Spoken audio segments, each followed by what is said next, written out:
I just made the demo just for fun, you know. I mean, I made it for to the purpose of doing records, but I was still shy and not really confident about being picked to be an artist. So I just did it. We just did it in the crib, and then when we stayed with Gordon, his next door neighbor, my man Skeet, he was in a house group called Total Science. He used to let me borrow his 4-track, taught me how to work it, and I was like, oh, I can overlap my beats. So I would actually cut the beat for like 5 minutes nonstop. Then the next track, I'd lay a horn or whatever, or a little scratch, and now I have 4 tracks of everything, and then I'd get Top to rap on it.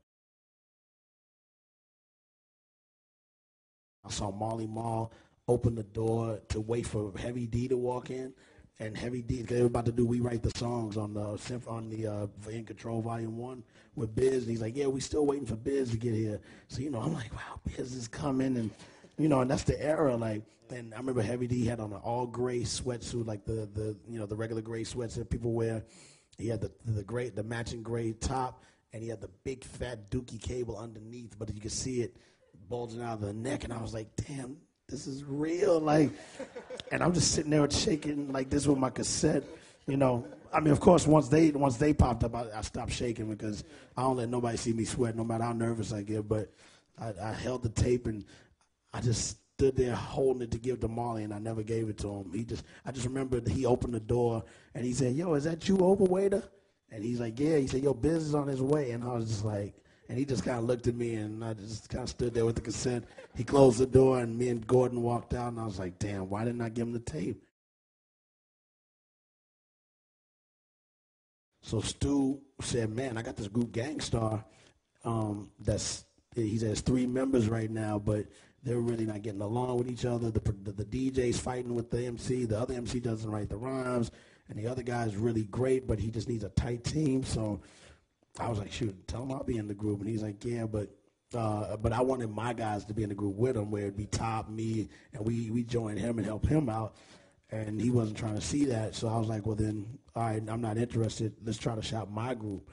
And he was like, they heard the demo, and the demo happened to run across Stu Fine's office, but they were just a husband and wife company. So they had nobody to really A&R for them. So Guru used to listen to all the demos. And Carlos copied my cassette tape demo and snuck it to New York, which I didn't know he was going to do because he kept trying to get me to do it anyway. And I was like, no, I'm not ready. I'm not on that level yet. And all of a sudden he's like, man, I got to tell you something. I sent that cassette, but they like it. No More Mr. Nice Guy is more like my resume album because me and him had to get our chemistry together to learn how to make an album together because Guru already had experience making records with other producers, with 45 King and with Donald D. So they already had 312 inches out prior to me joining the group. So with that, um, you know, my process of how I made my demos is not how they do it in a real studio. So I remember the first day I came to the studio, I brought Gordon and his brother Gary, and I came in there all hardcore looking like, I was ill and had my hat all broke down. I was like, yo, let's set my turntables up so we can start recording. And I remember my man, the engineer Slow-Mo Sonnenfeld at Such a Sound Studios, he was like, oh, he was an Israeli dude. He was like, oh, you're not setting those turntables up for like another week. You don't need that. And I was like, what? Man, you better set my shit up. And, they're like, and Guru's trying to explain, man, it don't go like that. You can record later. I mean, record all the vocals, and we could do scratches a different day. I didn't understand all that because I never made a record. So I'm like, no, set my shit up. And, I'm all like just Mr. Arrogant. And then, that humbled me because now I had to learn that the process of recording is totally different, which now I totally know the process of recording. So from there, that's how me and Guru connected and became the new Gangstarr.